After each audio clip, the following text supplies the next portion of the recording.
মই পংকজ ৰবি সকলোকে স্বাগতম জনাইছোঁ আমাৰ educational YouTube channel unique science টিউটৰিয়েললৈ। আমি ইতিমধ্যে ক্লাছ 11ৰ ইউনিট এণ্ড মেজাৰমেণ্ট চেপ্টাৰটোৰ ওপৰত ডিছকাছ কৰি আছোঁ। চ' আজি এটা সৰু টপিকৰ ওপৰত আমি ডিছকাছ কৰিম, ডেট ইজ ছিগনিফিকেণ্ট ফিগাৰৰ ওপৰত। চ' ছিগনিফিকেণ্ট ফিগাৰ সাৰ্থক অংক বা অৰ্থবহ অংক বুলি কয় অসমীয়াত। চ' আমাৰ সকলোৰে সুবিধাৰ্থে জোখমাখৰ ক্ষেত্ৰত যাতে বুজাত খেলি মেলি নহয়, সেইকাৰণে এটা কমন ৱে উলিয়াইছে যাতে সকলোৱে সহজে আৰু শুদ্ধকৈ বুজি পায়। চ' তাৰ কাৰণে আমাৰ কি হৈছে, ছিগনিফিকেণ্ট ফিগাৰ ইউজ কৰা হয়। এতিয়া চোৱা, যদি ডেফিনেশ্যন বুলি ক'বলৈ যাওঁ, সেই ক্ষেত্ৰত কি হ'ব, যিকোনো জোখমাখত নিশ্চিত অংককেইটা আৰু পচম অনিশ্চিত অংককেইটাকে আমি কি বুলি কৈছোঁ, সাৰ্থ সংখ্যা বোলে। মানে কি ক'ব বিচাৰিছে, ছাপ'জ মই এটা এক্সাম্পল কনচিডাৰ কৰিছোঁ, তেতিয়া বেছি ধুনীয়াকৈ বুজি পাবা। ছাপ'জ মই এটা এক্সাম্পল কনচিডাৰ 3.467, হয়নে? এই ক্ষেত্ৰত আমি ডেচিমেলৰ পিছত দশমিকৰ পিছত তিনিটা সংখ্যা কনচিডাৰ কৰিছোঁ, 4, 6, 7, হয়নে? এই ৰাশিটোত যদি মই ছিগনিফিকেণ্ট ফিগাৰ কিমান বুলি কওঁ, তেতিয়াহ'লে আমি গম পাম ছিগনিফিকেণ্ট ফিগাৰ এটা কি হয়, 4। ঠিক আছে, পঢ়িম আমি, কিন্তু জাষ্ট এক্সাম্পলটো কৈ দিছোঁ, ছিগনিফিকেণ্ট ফিগাৰ 4। তেতিয়া ইয়াত ক্ষেত্ৰত সেই চাৰিটাৰ ভিতৰত 3, 4, 6 এইকেইটাক কি বুলি কোৱা হয়, নিশ্চিত, চাৰ্টেইন নাম্বাৰ। আৰু লাষ্টৰ যোনটো 7 আছে, সেইটো কি হৈছে, আনচাৰ্টেইন নাম্বাৰ বা অনিশ্চিত অংক। ঠিক আছে, সেইকাৰণে আমাৰ ডেফিনেশ্যনটো কওঁতে কি বুলি কৈছোঁ, ছিগনিফিকেণ্ট ফিগাৰৰ যে যিকোনো জোখমাখত নিশ্চিত অংককেইটাৰ, এইকেইটা কি আছিলে, নিশ্চিত অংককেইটাৰ আৰু প্ৰথম অনিশ্চিত অংককেইটাক আমাৰ কি বুলি কোৱা হয়, সাৰ্থ সংখ্যা। তাৰ যদি মই ডেফিনেশ্যন চাওঁ, কি কৈছে, the significant figures are normally those digits in a measured quantity which are known reliably or about which have confidence। মানে আমি 3.46টো শুদ্ধ বুলি আমি গম পাওঁ, আমি যোনটো 3.46 এইটো মানে চিয়'ৰ, কিন্তু এই যোনটো 7 লৈছোঁ, এই 6ও হ'ব পাৰে, 7ও হ'ব পাৰে, এইটো মানে সঠিক নহয়। সেইকাৰণে সেই নাম্বাৰটোক আমি কি কৈছোঁ, আনচাৰ্টেইন। বাকী 3.46লৈকে আমাৰ কি হৈছে, চাৰ্টেইন। চ' কনফিডেঞ্চ আমাৰ শুদ্ধ বুলি। So' which you have confidence in our measurement plus one additional quantity, that is uncertain, that is 7। এতিয়া এই ছিগনিফিকেণ্ট ফিগাৰ্ছবোৰ কিছুমান ৰুলছ আছে, সেই ৰুলছকেইটা মন কৰিবা, সৰু সৰু বস্তু, জাষ্ট তোমালোকে চাই যাবা, মই সেইকাৰণে লিখি লৈছোঁ অলৰেডি। চ' ফাৰ্ষ্ট ৰুলটোত কৈছে, all non zero' digits are significant. ঠিক আছে, মানে শূন্যৰ বাহিৰে বাকী আটাইবোৰ সংখ্যাই কি বুলি কৈছে, অৰ্থপূৰ্ণ বুলি কৈছে। ইয়াত আমি কি কনচিডাৰ কৰিছোঁ, এটা এক্সাম্পল কনচিডাৰ কৰিছোঁ 9864। ইয়াত কি কৈছে, অল নন জিৰ', ইয়াত জিৰ' আছে নি, নাই। All non zero' digits are significant. তেতিয়াহ'লে এই গোটেইকেইটা সংখ্যা কি হ'ব, আমাৰ ছিগনিফিকেণ্ট সংখ্যা হ'ব। দিছ ইয়াৰ কাৰণে আমি ছিগনিফিকেণ্ট ফিগাৰ কিমান হ'ব, 4। যদি মই ডেচিমেল দিওঁ লিখি চাওঁ 9.84, সেইটোতো কোনো প্ৰব্লেম নাই, সেইটো কি হ'ব, ভেলু 4। ডেচিমেলৰ ওপৰত কোনো কথা এতিয়া বৰ্তমান নাই, মানে ইয়াত জিৰ' নাই, ডেট মিনছ যেটা সংখ্যা আছে সেইটোৱে আমাৰ ছিগনিফিকেণ্ট ফিগাৰৰ ভেলু হ'ব। ঠিক আছে, নেক্সট পইণ্টটো চোৱা, all zeros between two non zero'. দেই এই বুলি কি কৈছে, এতিয়া কি কৈছে, দুটা অশূন্য অংকৰ, নন জিৰ' মানে কি, অশূন্য নহয় জানো, দুটা অশূন্য অংকৰ মাজৰ শূন্যবোৰ সাৰ্থক বুলি কৈছে। যদি এইটো কি কৈছে, all zeros between two non zeros are significant. So' আমি এইটো কি হয়, নন জিৰ' নাম্বাৰ, এইটো কি হয়, নন জিৰ' নাম্বাৰ, বাকীবোৰ কি হয়, জিৰ'।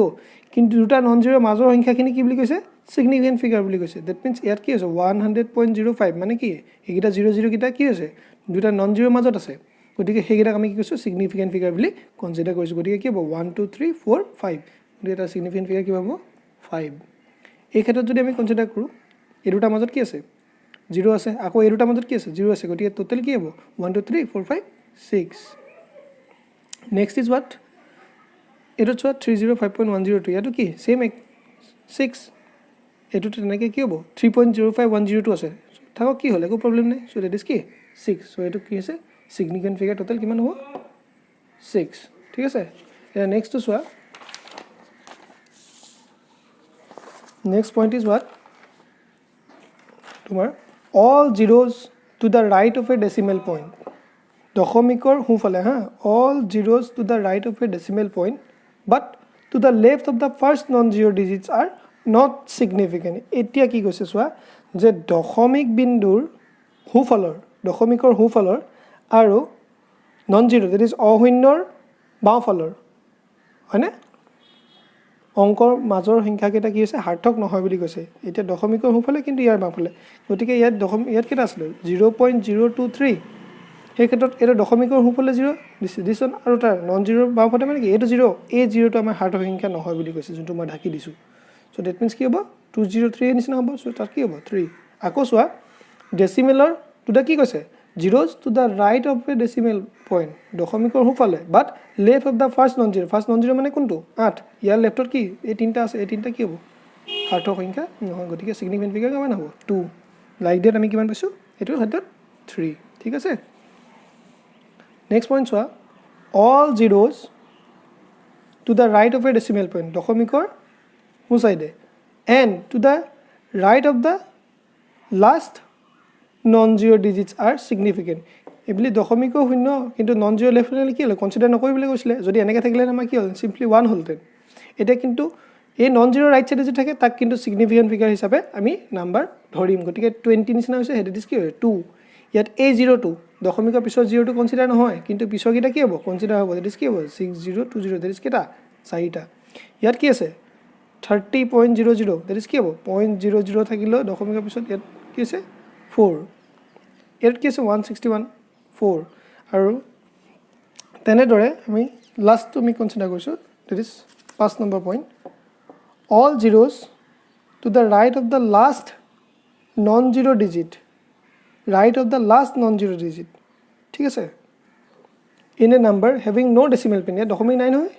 চ' সেই ক্ষেত্ৰত কি কৈছে এতিয়া চোৱা সেই ক্ষেত্ৰত আমি যে 2030 তাত কি হ'ব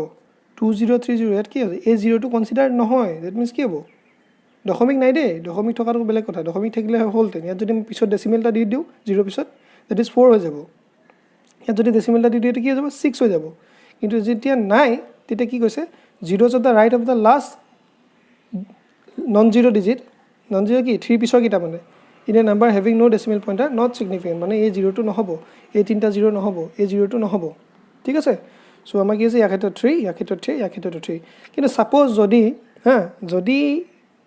এহেঁতক কিছুমান মেজাৰমেণ্টৰ ইউনিট দি দিয়ে ছাপ'জ 8064 চেণ্টিমিটাৰ বা 8064 কেজি তেতিয়া কিন্তু কি হ'ব তেতিয়া সেই যেতিয়া ইউনিট ছিগনিফাই কৰি দিয়ে সেই ক্ষেত্ৰত কিন্তু এই গোটেইটো ভেলুটোৱে আমাৰ কি হ'ব ছিগনিফিকেণ্ট ফিগাৰৰ ক্ষেত্ৰত কনচিডাৰ কৰা হ'ব মানে তেতিয়া যদি 8 চেণ্টিমিটাৰ বুলি লিখিলোঁ তেতিয়া এই ভেলুটো কি হৈ যাব 4 হ'ব significant figure clear and the last one এনেকুৱা বহুত থাকে তোমালোকে এইটো বস্তু পাবা in exponential notation the numerical position gives the number of significant figure মানে কি হ'ব ছাপ'জ 1.32 ইনটু 10⁻⁴ বা -2 আছে সেই ক্ষেত্ৰত আমাৰ 10⁻⁴ কোনো কথা নাই অনলি কি হ'ব আমাৰ এই 1.32 পৰা আমি কৈছোঁ দিট ইজ 1.32 মানে কি 3 বাকী ইয়াত নৰ্মেল ৰুলছ লাগিব যি লাগে এইটো কি হ'ব 5.6 দিট ইজ কি হ'ব 2 চ' ছিগনিফিকেণ্ট ফিগাৰ ৰুলছ বুলি ক'লে আমি এইকেইটা চালে আমাৰ হৈ যায় চ' তোমালোকে ভিডিঅ'টো ভালকৈ চাবা অভিয়াছলি বুজি পাবা বুলি মই আশা কৰিছোঁ ইয়াৰ পিছত এটা সৰু টাৰ্ম লওঁ যিটো তোমালোকে অলৰেডি জানাই দেট ইজ কি ৰাউণ্ডিং অফ এতিয়া ৰাউণ্ডিং অফ মানে কি তোমালোকে জানাই আৰু চ' যিটো প্ৰচেছৰ দ্বাৰা নন ছিগনিফিকেণ্ট ডিজিটবোৰ অমিট কৰা হয় বা নেগলেক্ট কৰা হয় আৰু অকল দৰকাৰী ছিগনিফিকেণ্ট নাম্বাৰবোৰ ৰখা হয় আৰু সিহঁতক এটা নতুন সংখ্যালৈ মডিফাই কৰা হয় তাকে আমাক কি বুলি কৈছে ৰাউণ্ড অফ ভেলু বুলি কৈছে চ' কি কৈছে the process of omitting the non significant digits retaining only the desired number and incorporating the required modification of the values so' ইয়াৰ ৰুলছ কিছুমান আছে কি কৈছে চোৱা এইটো একদম সাধাৰণ হয় তোমালোকে জানা চিন্তা কৰিবলগীয়া একোৱেই নাই if the digit to be drop is less than 5 যদি 5তকৈ সৰু সংখ্যা হয় তেতিয়া কি হয় ছাপ'জ মই এটা এক্সাম্পল কনচিডাৰ কৰিছোঁ 7.82 এই 2টো কি হৈছে লেছ দেন কি হয় লেছ দেন 5 চ' লেছ দেন 5ৰ ক্ষেত্ৰত কি হয় কোৱান্টিটিটো ৰাউণ্ড অফ কৰিলে কি হ'ব আনচেঞ্জ থাকিব 52 পাৰ্টত কি 7 পইণ্ট আছে 7.8 থাকিব বা 3.94 আছিলে কি হ'ব 3.9 হিচাপে আমি কনচিডাৰ কৰিম ঠিক আছে